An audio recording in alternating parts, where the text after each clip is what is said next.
This is the Dzogchen Semde Lama Jigme Gyatso of the Buddha Joy Meditation School. Come, let us explore. Are you meditating on the 5 aggregates wrong? Followed by meditate like a Jedi.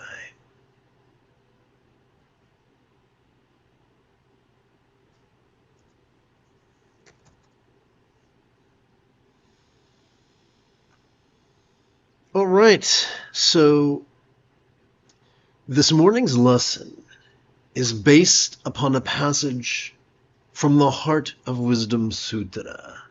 So let's begin by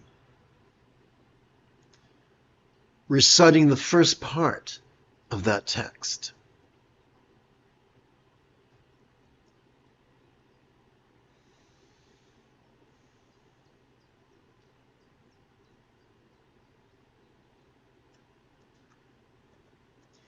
The noble Avalokiteshvara Bodhisattva, while practicing the deep practice of Prajnaparamita, the perfection of wisdom, looked upon the 5 skandhas and seeing they were empty of self-existence, said, "Here, Shariputra, form is emptiness, emptiness is form.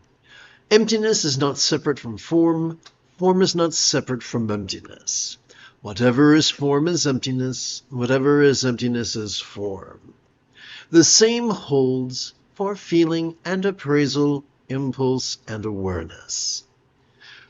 Here, Shariputra, all dharmas or phenomena are defined by emptiness, not by birth or destruction, purity or defilement, completeness or deficiency. Therefore, Shariputra," so I'm going to pause for a moment.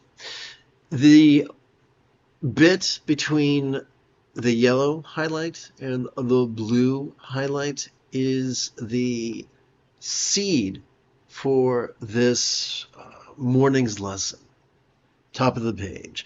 Therefore, Shariputra, in emptiness, there is no form, no feeling, no appraisal, no impulse, and no awareness. Fabulous. What are these 5 aggregates? Aggregate is a fancy schmancy word. It just means heap or pile. I once had a conversation with a man who told me that his job was telephone sales. He sold aggregate. I just looked at him blankly and he said, aggregate's the loose bits that's used in construction, like putting gravel and concrete and stuff like that. So a more trenchant translation could be the 5 piles of bits of stuff. So there's 2 ways to view this.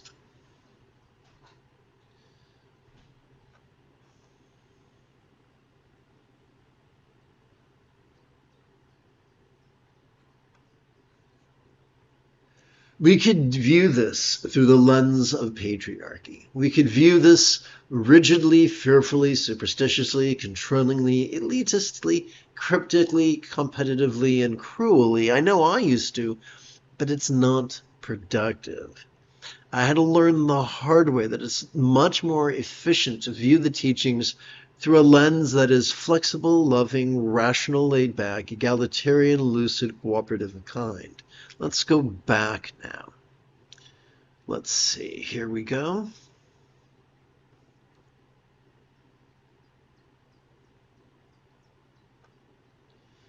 So we choose not to have a rigid view of this, and instead take a playful, flexible view of this.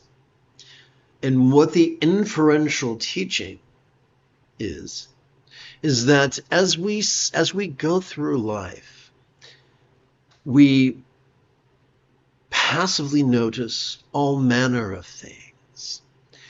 We notice the external and the internal, the physical and the mental, the pleasurable and the painful, the interesting and the boring, the glorious and the grotesque. It's not our job. In fact, if we want peace, if we want to be peaceful and loving, it's crucial that we transcend the habit of trying to control our experience, trying to control what we concentrate upon, which is active, and instead passively notice whatever sort of pierces our sphere of awareness. And so this is not a crucial teaching. The Buddha was not sitting there with a slide rule and a pair of bifocal glasses and saying, okay, this is the exact method, and if you don't get this right, you're going to go to hell. No. This is just out of pocket. Whatever you notice, be it form, which is your body, or feeling, which is what your body senses. Whether what it senses is pleasurable or painful or interesting or boring. Or appraisal, that's like the volume. So if feeling is like the channel selector on your television set, then appraisal is the volume control. And we're not trying to control it, we're just noticing it. Is it a little bit pleasurable or a lot pleasurable? Is it a little bit painful or a lot painful? Is it a little bit annoying or a lot annoying? Impulse is when we have a knee-jerk response. We want to say something petulant or provocative, or we want to say something kind. Whatever it is, it's an impulse. It's a knee-jerk reaction. We want to pet a doggy. We want to punch a villain. That type of thing. And awareness, well, if these 4 guys were football players, then awareness would be the field upon which they are playing. Awareness is not concentration. Awareness is a passive function. And we will get more into that momentarily. I'm going to switch gears. Got to tap button 9.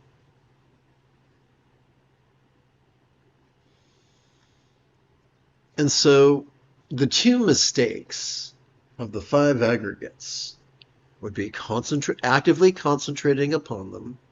What does that mean? When we actively concentrate upon something, we're saying, I'm going to look at this and nothing else. I'm going to perceive this, and everything else can fuck all the way up the top of fuck off mountain. Contemplation, active analysis is sort of a mechanical, uninspired, and uncreative way of processing information. I love the example of the Nobel laureates.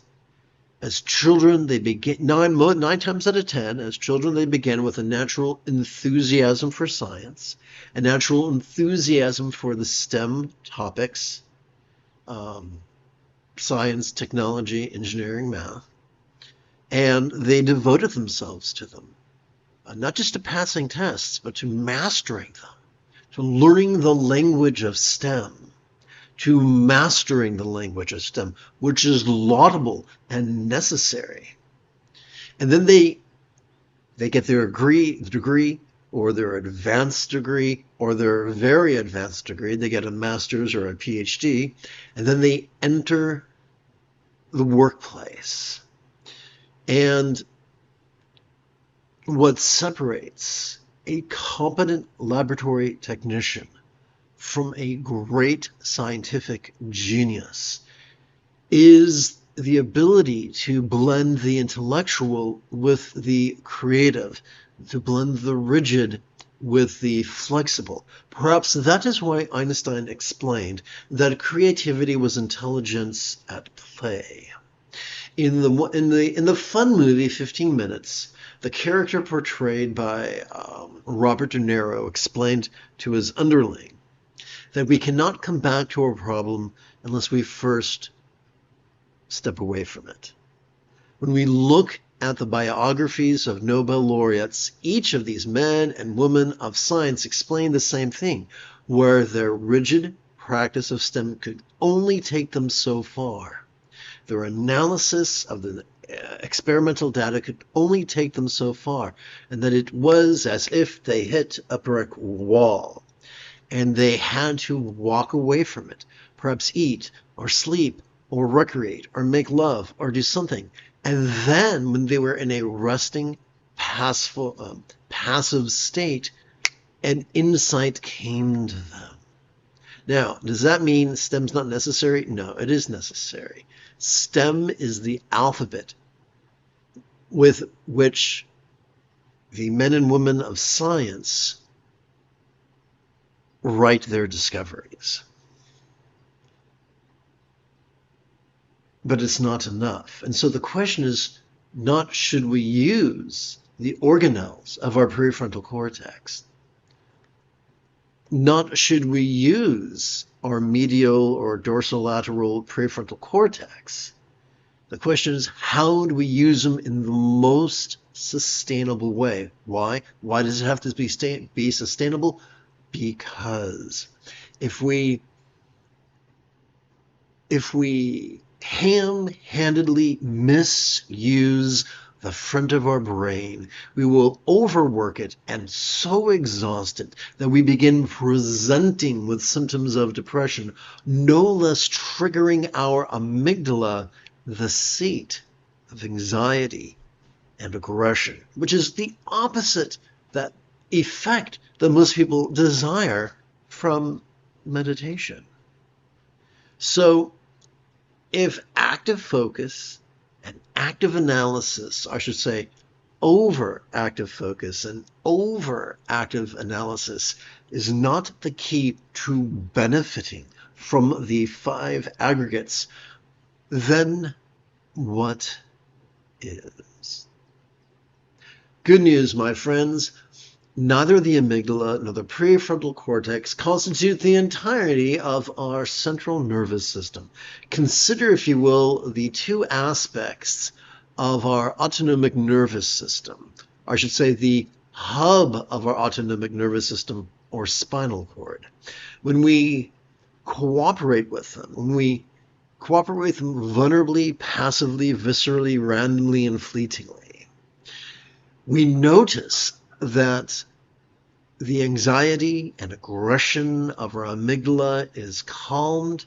We also notice that the empathy of our anterior cingulate gyrus is gently stimulated. We notice that by vulnerably, passively, viscerally, randomly, and fleetingly cooperating with the hub of our autonomic nervous system, our awareness and our release grow in their dynamism. Let's take a deeper look at that. We'll begin with Where's the mid-Krishna? We'll begin with mindfulness. Every time we inhale, whether we know it or not, we have evolved to automatically access the middle bit of our spinal cord, which could be described as the hub of our sympathetic nervous system. It has evolved to help us to notice in a very special way. It has evolved to help us to vulnerably, passively, viscerally, randomly, and fleetingly notice all mind's antics of perception. Sights, sounds, sensations, flavors, scents, and the like. Including the entirety, the full spectrum of human emotion, intention, cognition, recollection, and imagination. All of them, from the external to the internal, from the physical to the mental, from the pleasurable to the painful, from the interesting to the boring, from the glorious to the grotesque. But what are we to do with that which we have noticed? The one-word answer is meditation. For every time we exhale, whether we know it or not, we have evolved to automatically access the tippy top as well as the very bottom of that same spinal cord. Together, these 2 regions working as a team are known as the hub of our parasympathetic nervous system. They have evolved to help us to physically relax and mentally release during our exhalation to such a degree that which we noticed during our previous inhalation could fleetingly feel less stressful, less permanent, less defining, and even less graspable.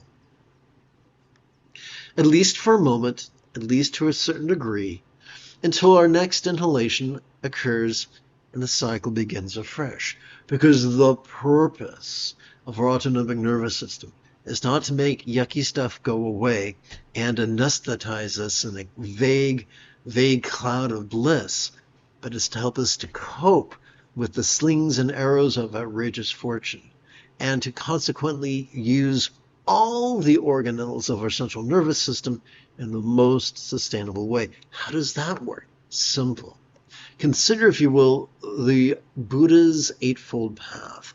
Simply by regularly and authentically playing with mindfulness and meditation, we cannot help but automatically practice the remaining 6 folds of the path, including the effortless effort, wherein our choices and utterances and deeds flow, not from contrived calculation, not from wild scatterness, but from love's deeply centered spontaneity. It is love's deeply centered spontaneity that helps us to use all the organelles of our central nervous system in the most sustainable way. Now, having covered that, having covered these generalities, let's return to the specifics of the 5 aggregates. Well, I can do this right now. How's this sound? Here we go. As we relax into our exhalation, whatever form, whatever body we might have noticed during our previous inhalation could fleetingly feel less stressful, less permanent, less defining, and even less graspable.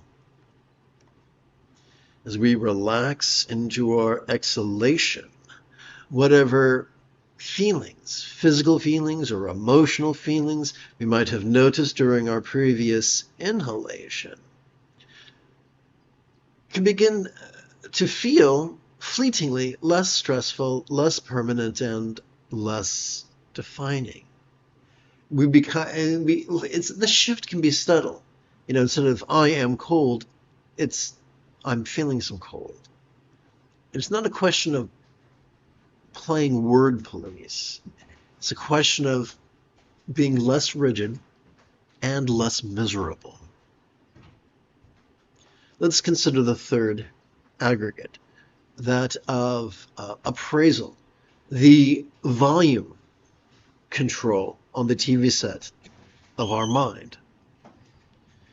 As we relax into our exhalation, whatever appraisal we might have noticed during our previous inhalation could fleetingly feel less stressful, less permanent, and less defining.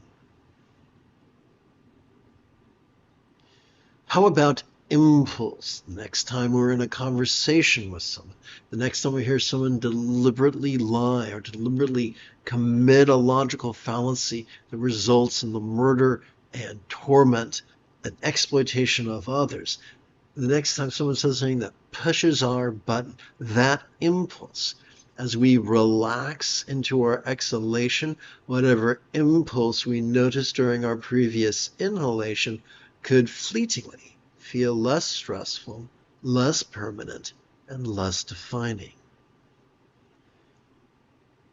As we sit in meditation, and although, yes, we could also lie down in meditation, as well as stand in meditation, and even walk in meditation, but for the sake of convention, for the sake of this live stream, as we sit in meditation, there will be times when we don't seem to be, nothing seems to be grabbing us by the lapel. And we're just aware of awareness itself. It's like a kid. When I was a kid, maybe you did this too. I'd go in the bathroom and I'd play with the mirror. and I could push my face right up against the mirror so I could look at my eye up close. The eye, looking at the eye in a mirror, is like awareness noticing itself. And you don't have to get silly and say, oh, there is no self.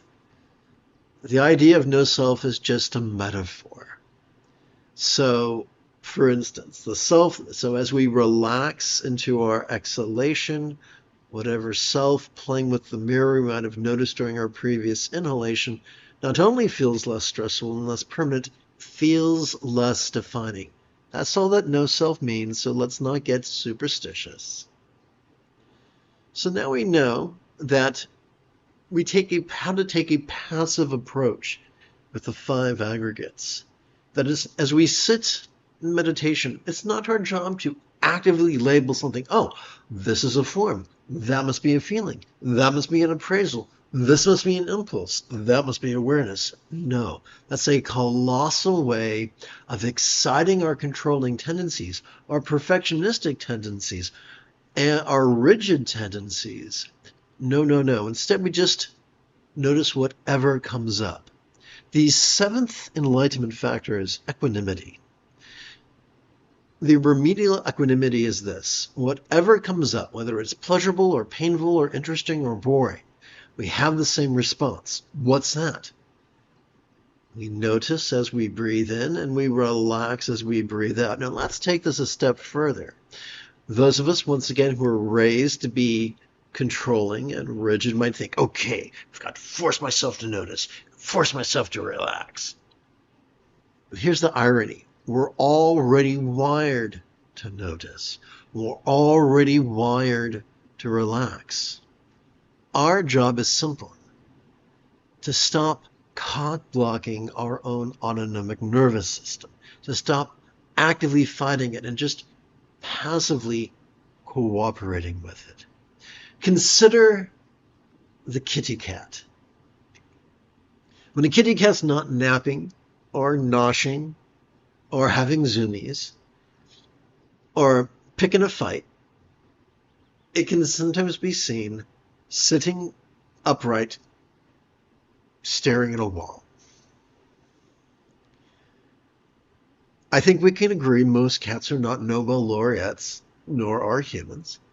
But there is this instinctual mechanism to sometimes just sit.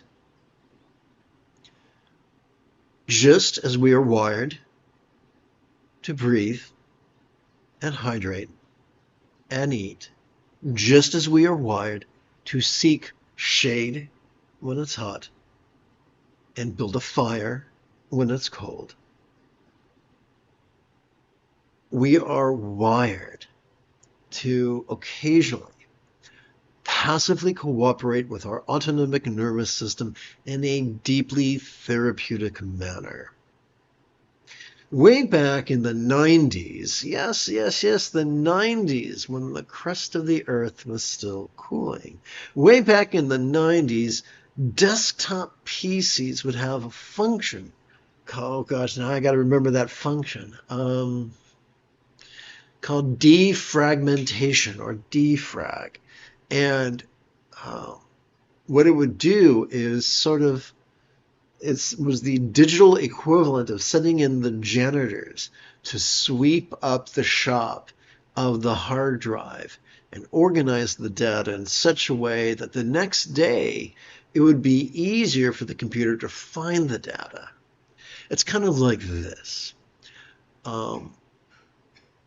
My late teens, early 20s, I got hired to work in a cabinet shop. I had no experience, no idea what I was doing. What I noticed at the end of each shift, people just didn't leave. Each person there meticulously cleaned their workstation and put everything back in its place. That was not unique. I once dated a wonderful lady, and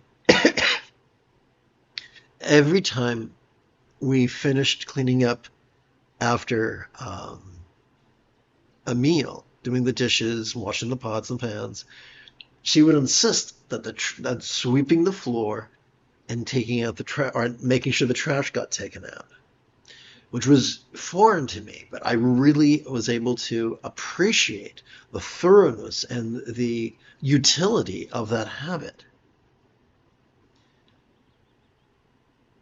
Though Mother Nature is just as clever as you and I, and this mechanism to hit our defrag, to clean up the workspace after its use, is hardwired into us.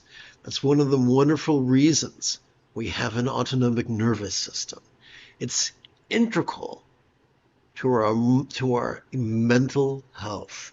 Or if you fancy Shakespeare, it's the key for us to help us to endure the slings and arrows of outrageous fortune. Having completed this morning's lesson, which is based on a passage in the Heart Sutra, let us continue with our recitation of the Heart Sutra, beginning at the top of the page. One moment first. Okay, here we go. Therefore, Shariputra, in emptiness there is no form, no feeling, no appraisal, no impulse, and no awareness. I should mention here that all human cultures use figures of speech, metaphors and similes and statements hyperbolic. So we're not saying these are literally no form. We're saying that as we relax into our exhalation, the form that we noticed during our previous inhalation feels less permanent, less stressful, less defining, and even less graspable. That's all it means. So as we breathe in, the form seems very, very vivid. As we relax into our exhalation, it feels less vivid. Just for a moment, just a little bit, until the next in-breath comes along. Let's continue. No eye, no ear, no nose, no tongue, no body, and no mind. No shape, no sound, no smell, no taste, no feeling, and no thought. No element of perception from eye to conceptual consciousness. No causal link from ignorance to old age and death, or end of causal link from ignorance to old age and death. No stress, no source, no relief, no path, no knowledge, no attainment, and no non-attainment. Excuse me.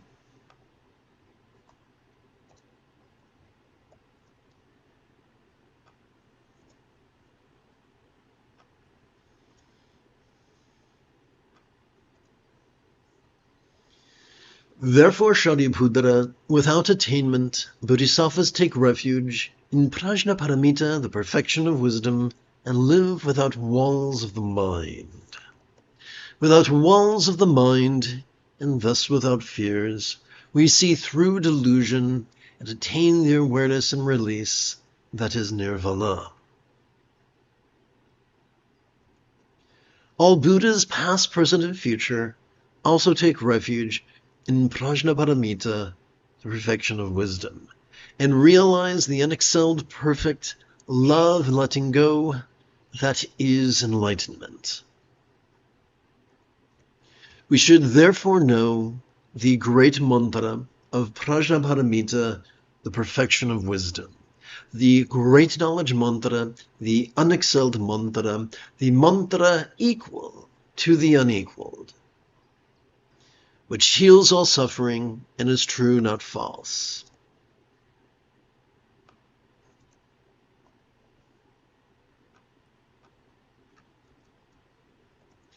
The mantra of Prajnaparamita, the perfection of wisdom, is thus spoken.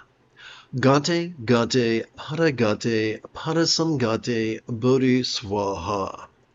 Gone, gone, perfectly and completely gone to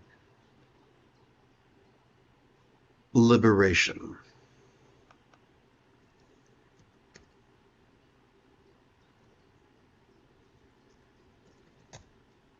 may it be so. Or in other words, may all beings master,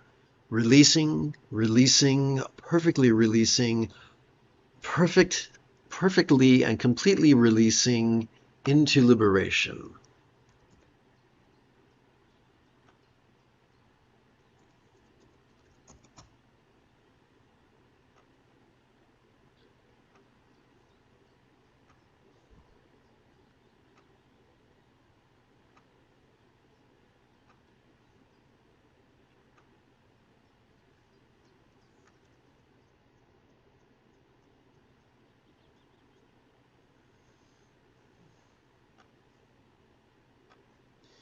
Whoops, that was exciting. Okay. You have taken your first step into a much larger world. If you feel that I have earned it, you could give this live stream a thumbs up. You could even help support this channel. For Meditate Like a Jedi is made possible thanks to the generosity of viewers just like you.